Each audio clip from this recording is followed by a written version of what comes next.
भारत हा मुळातच अत्यंत पवित्र देश आहे. भारतामध्ये जन्म होणं हेच परम भाग्याचं लक्षण आहे. प्रत्येक भारतीयाच्या मनामध्ये भगवंताविषयी, ईश्वराविषयी विलक्षण प्रेम आणि श्रद्धा वास करीत आहेत. तीर्थस्थळांची मांदियाळी असलेल्या या देशामध्ये काही ठिकाणं ही अत्यंत अवघड, गूढ आणि अशक्य वाटावी अशी आहेत.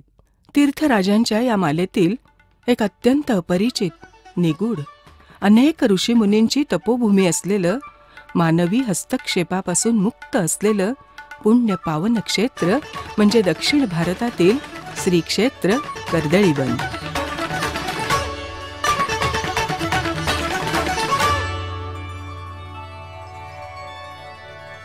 कलियुगातील महान दत्तावतार श्री नृसिंह सरस्वती स्वामी महाराज आपलं अवतार कार्य समाप्त करून शके 1381 मध्ये कर्दळी वनामध्ये गुप्त झाले असा स्पष्ट उल्लेख श्री गुरुचरित्रामध्ये आहे.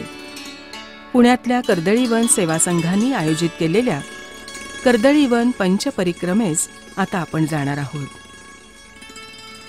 आपल्याला कर्दळीवनाची पंचपरिक्रमा करायची आहे. एकूण 40 किलोमीटरच्या या परिक्रमेत आपण श्री अक्क महादेवी मंदिर, व्यंकटेश किनारा, श्री अक्क महादेवी गुहा, श्री स्वामी समर्थांचं प्रकटस्थान आणि बिल्ववन या 5 ठिकाणी जाणार आहोत. महाराष्ट्रातील भक्तांनी आंध्र प्रदेशची राजधानी हैदराबादपासून दक्षिणेकडे सुमारे 250 किलोमीटर अंतरावर श्रीशैल्यम इथे यावं लागतं. श्रीशैल्यम हे ठिकाण 12 ज्योतिर्लिंगांपैकी एक तीर्थक्षेत्र असल्यामुळे संपूर्ण भारतातून इथे भाविकांची अखंड वर्दळ सुरू असते. श्री क्षेत्र श्रीशैल्यममध्ये आपण प्रवेश करताच श्री साक्षी गणपती आपलं स्वागत करतो. या क्षेत्रात येणाऱ्या प्रत्येक भाविकाची नोंद श्री साक्षी गणपती करतो. श्रीशैल्यम इथे राहण्यासाठी अनेक पर्याय उपलब्ध आहेत. यात विशेषतः मराठी भावविश्वाशी अतूट नातं असलेलं ठिकाण म्हणजे शिवाजी स्फूर्ती केंद्र. हे छत्रपती श्री शिवाजी महाराजांचं जगातलं सर्वात मोठं, त्यांच्या कार्याला साजेसं असं अतिभव्य मंदिर आहे. राष्ट्रीय स्वयंसेवक संघाच्या प्रेरणेतून शिवाजी स्फूर्ती केंद्राची उभारणी केली गेली. शिवाजी स्फूर्ती केंद्रात यात्रेकरूंच्या निवासाची अतिशय उत्तम सोय आहे. कर्दळीवन पंचपरिक्रमा श्रीशैल्य मल्लिकार्जुनाचं दर्शन घेऊन सुरू केली जाते. श्रीशैल्य मल्लिकार्जुन मंदिर परिसरामध्येच श्री भ्रमरांबा मातेचंही मंदिर आहे. श्री भ्रमरांबा मंदिर हे भारतातील 18 शक्तिपीठांपैकी एक मंदिर. भ्रमरांबेचं दर्शन आणि अनुज्ञा घेऊन कर्दळीवन यात्रेसाठी आता भाविक सज्ज होतात. श्रीशैल्य क्षेत्रातील बाजारपेठ ओलांडून मंदिर परिसरापासून सुमारे 2 किलोमीटर अंतरावर असलेल्या पाताळगंगा घाटाकडे आपल्याला प्रथम यावं लागतं. रोपवेच्या साहाय्याने पाताळगंगेचा किनारा गाठणं सोपं जातं. किनाऱ्यावर सज्ज असलेल्या मोटारबोटमध्ये आपल्याला आता बसायचंय. गणपती बाप्पा, श्री स्वामी समर्थ, श्री नृसिंह सरस्वती स्वामी महाराज यांचा जयघोष करून कर्दळी वनाकडे जाण्याचा प्रवास सुरू होतो.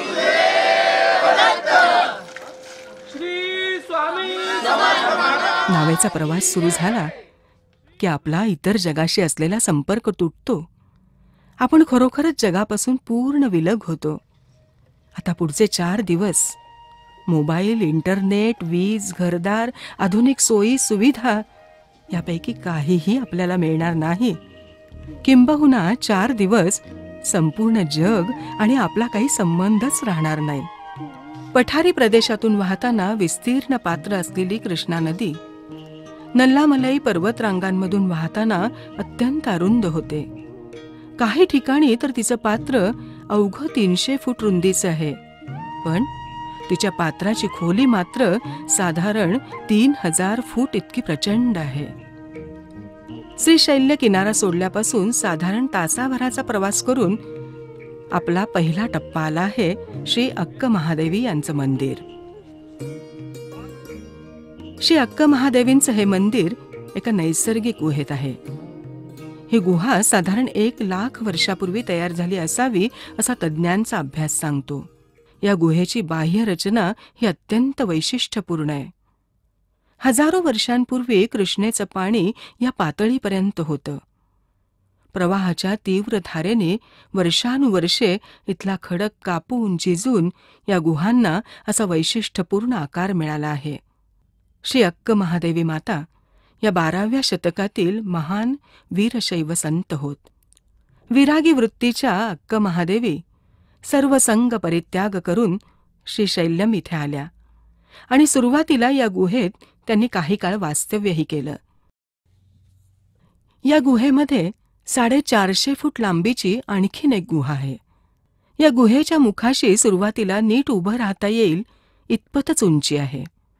पुढे पुढे ही उंचीही कमी होत जाते आणि मध्यभागापासून तर गुडघ्यावर बसून गुहेच्या शेवटापर्यंत जाता येतं. गुहेच्या शेवटी स्वयंभू असं शिवलिंग आहे. या ठिकाणी अनेक शैव मुनींनी तपश्चर्या केली आहे. गुहेत संपूर्ण अंधार आहे.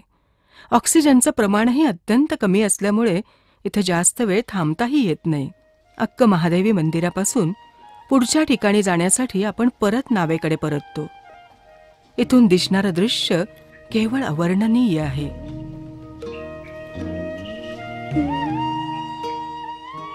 प्रवासातला आपला पुढचा टप्पा आणि मुक्कामाचं ठिकाण आहे ते व्यंकटेश किनारा.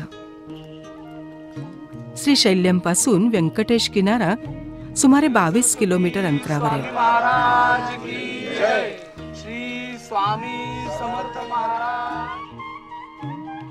व्यंकटेश किनाऱ्याला श्री अप्पाराव स्वामी यांचा श्री दत्तात्रय आश्रम आहे. ते पत्नी आणि कुटुंबीय यांच्या समवेत इथे राहतात. इथे नित्य अन्नदान सेवा सुरू असते. हा भाग नागर वस्तीपासून पूर्णपणे विलग असल्याने शौचालय, गरम पाणी, वीज अशा आधुनिक सुविधा मात्र इथे नाहीत. श्री अप्पाराव स्वामी आणि त्यांच्या पत्नी उपलब्ध सामुग्रीच्या आधारे अत्यंत सेवाभावाने यात्रेकरूंची सेवा करतात. याची जाणीव मात्र आपण प्रत्येकानंच ठेवायला हवी.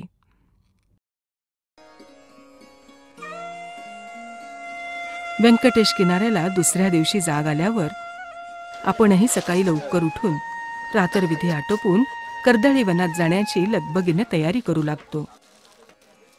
व्यंकटेश किनाऱ्यापासून पुढचा टप्पा आपल्याला गाठायचा आहे तो म्हणजे अक्क महादेवींची गुहा. अक्क महादेवींची गुहा इथून साधारणपणे 9 किलोमीटर अंतरावर आहे. मार्गातील हा पहिलाच पर्वत सरळसोट खडी चढण असलेला आहे. या मार्गात एकूण 6 लहान मोठे पर्वत चढून जावे लागतात. या 6 पर्वतांनंतर मात्र एक पठार लागतं आणि शेवटी अक्क महादेवींची गुहा लागते. चहूबाजूला दाट झाडी, कमरे इतकं उंच वाढलेलं गवत, त्यातून जाणारी दगडधोंड्यांची खाच खळग्यांची ही वाट, पाठीवरचं सामानाचं ओझं आणि प्रत्येक पाऊल जपून टाकायला लावणारी ही बिकट वाट आपली कसोटीच पाहत असते.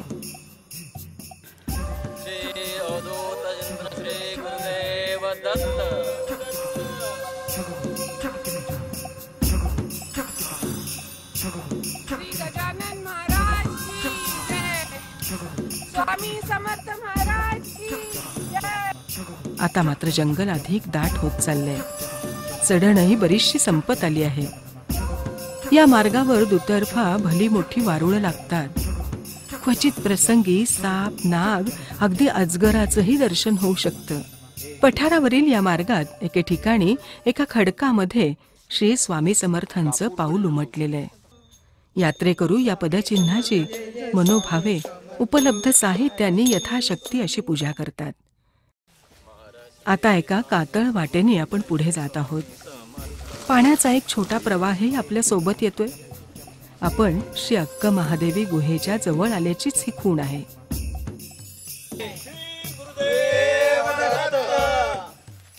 सद्गुरु स्वामी समर्थ महाराज की जय.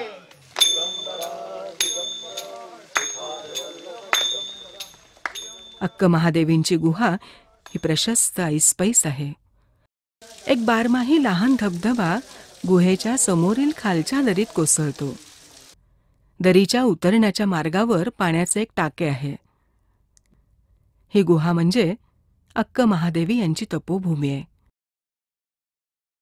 गुहेत श्री अक्क महादेवी यांची मूर्ती, श्री मल्लम्मा देवी यांची मूर्ती, श्री नरसिंह सरस्वती स्वामी महाराजांची मूर्ती, तसंच एक शिवलिंगही आहे.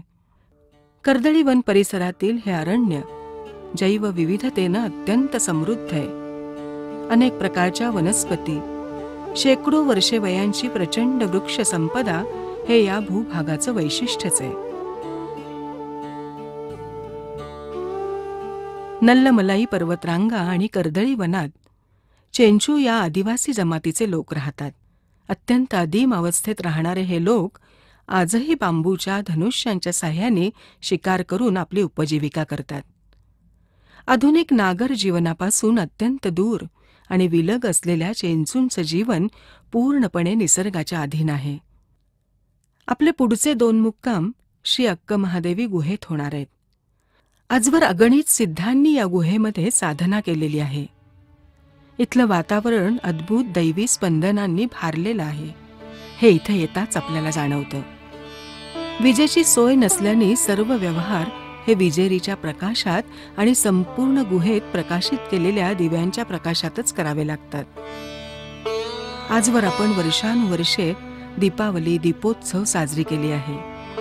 मात्र बिकट अरण्यातील या निगूढ गुहेतील या दैवी वातावरणातील ही आरास, इथली संध्याकाळची आरती, निशंक वातावरणात केलेलं ध्यान, जपजाप्य हा एक विलक्षण अनुभव असतो. उपासकाला तो अंतर्बाह्य बदलवून टाकतो. गुहेतील या पहिल्या मुक्कामानंतर दुसऱ्या दिवशी सकाळी सर्वजण श्री स्वामी समर्थांच्या प्रकटस्थानाकडे जाण्यासाठी सज्ज होतात. आजही आपला प्रवास चढउताराचा, उत्तरोत्तर घनदाट होत जाणाऱ्या जंगलातून होणार आहे. सुरुवातीला मोकळ्या पठारावरून जाणारी ही वाट अचानक घनदाट जंगलात शिरते. डोंगराची एक कठीण दमछाक करणारी चढण लागते. चढ उतार, खाच खळगे, दगड धोंडे हे या वाटेवरील आपले सततचे सोबती आहेत. काही अंतर चालून गेल्यावर एक जलधारा आपली सोबत करू लागते. ही वाट या पूर्वीच्याही वाटेपेक्षा बिकट असल्याने तोल सांभाळत, साथीदाराला हात देत आपल्या टप्प्याकडे आपण जात आहोत.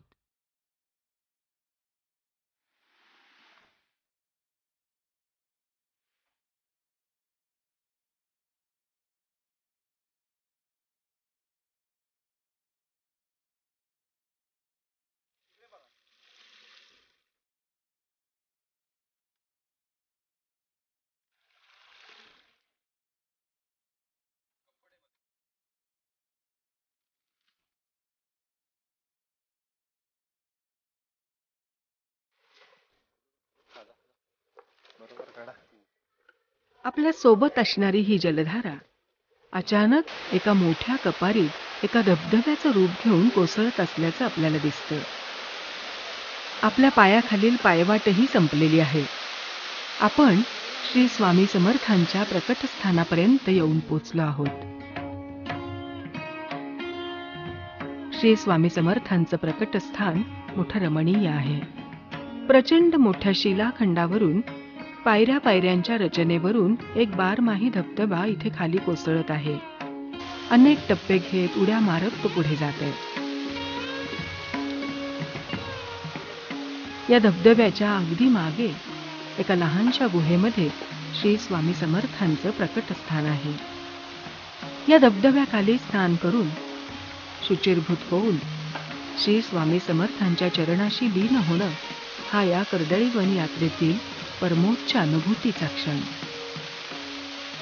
गेले 2 दिवस अनेक पर्वत चढून उतरून, दगडधोंड्यांची, काट्याकुट्यांची वाट तुडवून इथे पोचल्याचे केलेले कष्ट सार्थकी लागल्याचे भाव, आपल्या नकळत उचंबळून येणारे अष्टसात्विक भाव काही औरच असतात.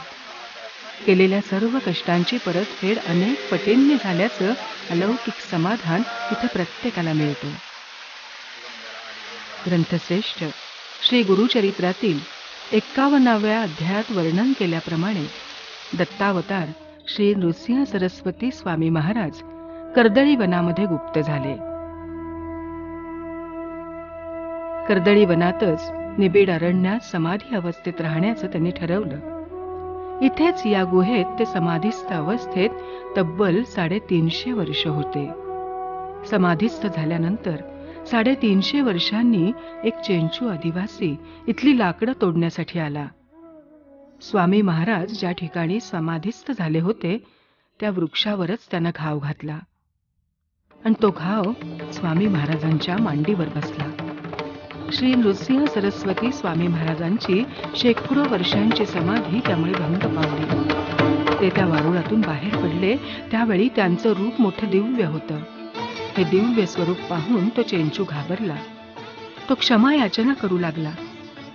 स्वामी महाराजांनी त्याला अभय दिलं आणि तिथून ते बाहेर पडले. हेच श्री दत्तात्रेयांचे तिसरे अवतार श्री स्वामी समर्थ. भारतभर भ्रमण करून शेवटी त्यांनी अक्कलकोट येथे निवास केला. जमदग्नी, परशुराम, कण्व, मार्कंडेय हे ऋषीमुनी, तसंच आद्य शंकराचार्य, मच्छिंद्रनाथ, गोरक्षनाथ, जालिंदरनाथ, श्रीपाद श्रीवल्लभ स्वामी महाराज हे अवतारी महात्मे, तसंच अर्वाचीन काळामध्ये श्री रामदास स्वामी महाराज, दत्तावतार श्री वासुदेवानंद सरस्वती टेंबे स्वामी महाराज, सिद्ध योगाचे प्रणेते श्री लोकनाथ तीर्थ स्वामी महाराज, श्री श्रीधर स्वामी महाराज हे असे अनेक महात्मे कर्दळी वनामध्ये राहून तपसाधना केल्याचे उल्लेख सापडतात. श्री स्वामी समर्थांचे हे प्रकटस्थान शेकडो वर्षांपासून जणू या निबिड अरण्यात दडलेले होते. सर्वसामान्य भक्तांना हे स्थान नेमकं कुठे आहे याची काहीच माहिती नव्हती. 1999 साली गाणगापूर येथील श्री दीनानाथ पुजारी, श्रीकांत पुजारी आणि श्री अरविंद भट पुजारी अक्क महादेवी गुहेत आले असता तेथील एक साधू महात्म्याने त्यांना मार्गदर्शन केलं. अरण्यात बरीच शोधाशोध केल्यानंतर ग्रंथांमध्ये वर्णन केलेल्या सर्व खाणाखुणा त्यांना या ठिकाणी दिसल्या. हे स्थान त्यांना सापडलं आणि हेच मूळ प्रकटस्थान असल्याची त्यांची खात्री पटली. प्रकटस्थान हे अनेक संप्रदायांच्या साधकांसाठी दिव्य शक्तीचं प्रेरणास्त्रोत आहे. विविध साधन मार्गातील भक्त या ठिकाणी येतात, पण त्यांची संख्या अत्यल्प असते.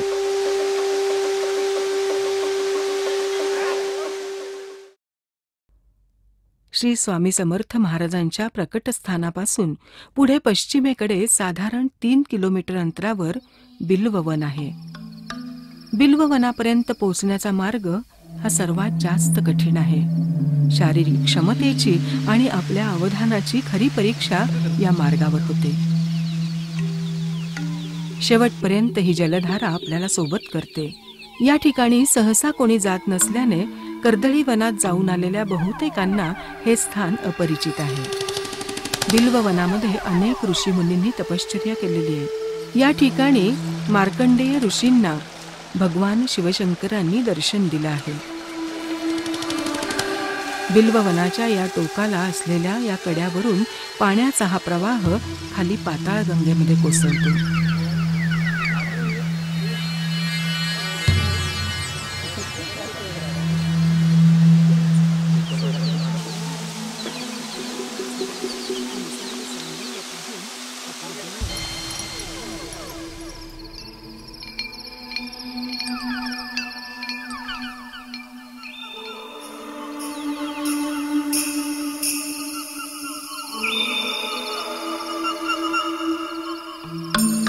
श्री स्वामी समर्थ प्रकटस्थान आणि बिल्ववन या दोन्ही पवित्र ठिकाणी नतमस्तक होऊन आपण आलेल्या मार्गाने परत संध्याकाळपर्यंत श्री अक्क महादेवींच्या गुहेत मुक्कामासाठी येतो.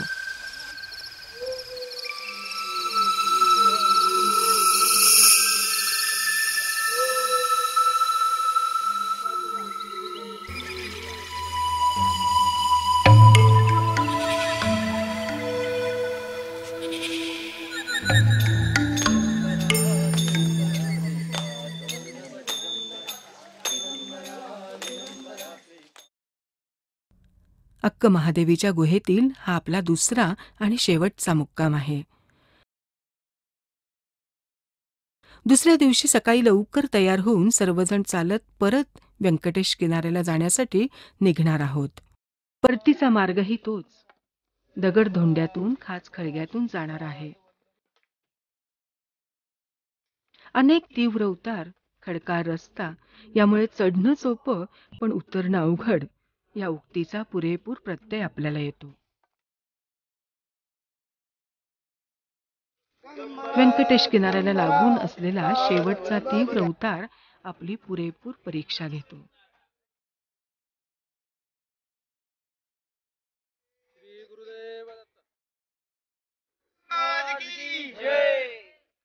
व्यंकटेश किनाऱ्याला आपण परत सर्वजण श्री अप्पाराव स्वामी यांच्या दत्तात्रय आश्रमात एकत्र जमलो आहोत.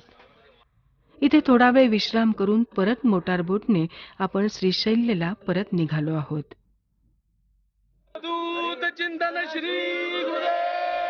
आजवर केवळ कामना केलेली, खूप अवघड आहे असं कोणाकोणाकडून ऐकलेली आणि त्यामुळेच अशक्यप्राय वाटणारी कर्दळीवन पंचपरिक्रमा सफल संपूर्ण झाल्याचा आनंद, कामनापूर्तीचं समाधान प्रत्येकाच्या चेहऱ्यावरून ओसंडून वाहते आहे. आपल्या राहत्या प्रदेशापासून इतकं दूर येऊन गेले 4 दिवस दऱ्याखोऱ्यात जंगलातून तब्बल 35-40 किलोमीटर अंतरांची पायपीट करून, ज्ञात अज्ञात धोके पत्करून, आधुनिक सोयी सुविधांना सरावलेल्या शरीराला आणि मनाला मुरड घालून या सर्व परिक्रमावासियांना काय मिळालंय? काय आहेत त्यांच्या कर्दळीवन पंचपरिक्रमेविषयीच्या भावना? चला त्यांनाच विचारूया. खूप शांती वाटली तिथे गेल्यानंतर. अगदी परत आल्यानंतर मी येताना प्रवास झाल्यामुळे मला जाण्यापेक्षा जास्त खडतर वाटला, कारण शेवटचा उतारच हा टप्पा एवढा मला टोटली धरून आणला, मला माझ्या वाच्याने त्याच्या मित्राने. बाकी प्रवास म्हणजे आनंद वाटला सगळा आणि खूप मजा आली. मुख्य म्हणजे स्वामींची कृपा याच्यावर होती.